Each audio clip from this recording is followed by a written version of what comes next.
etc, etc. And on London Underground too, we have our own version of McNulty. The funding that TfL receives, Transport for London receives from central government, is set to halve over the next few years. And as a result of that, we're going to face London Underground's plans for driverless trains, for staffless stations, for help points replacing members of staff, for automatic magnificently clever smart trains that scan the track as they run to do away with the need for people to inspect the track day by day. All of these cutbacks pensions and face pay restraint over the next years. The one area where they seem to keep coming up with the money though is for the contracts to the private companies. This is ring fenced.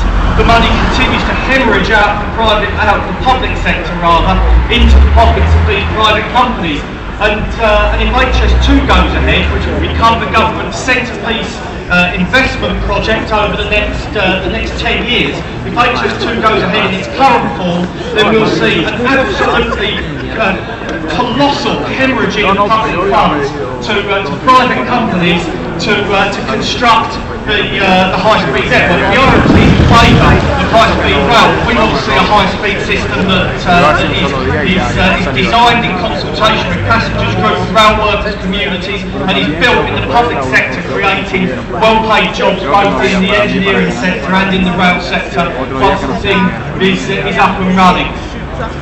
So the RMT is continuing to support the demands for a general strike. We will call whatever action is necessary as a union in order to defend the jobs and conditions of RMT members. But we recognise, as everyone else does here today, that we will be in a much stronger position if we can take that strike action in conjunction with other workers in other sectors.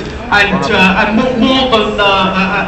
moreover, if we can take action as part of a general strike movement in this country of all workers moving together on the same day. Now, this lobby today is very much the beginnings of our campaign to force the TUC to take action on its resolutions and start the moves towards a general strike. And I think we have to commit from this lobby today to go back and build a movement within every individual trade union to raise the profile of the National Shop Stewards Network and its demand for a general strike, and to build groups of supporters for the demand of a general strike in every union. We need resolutions going up to every region and every national executive calling for concrete steps to be taken to explain to members for the need of a general strike, to build support for it, and to move forward and to coordinate the calls of individual unions for dates and concrete steps for a general strike to the General Council and to the TUC nationally.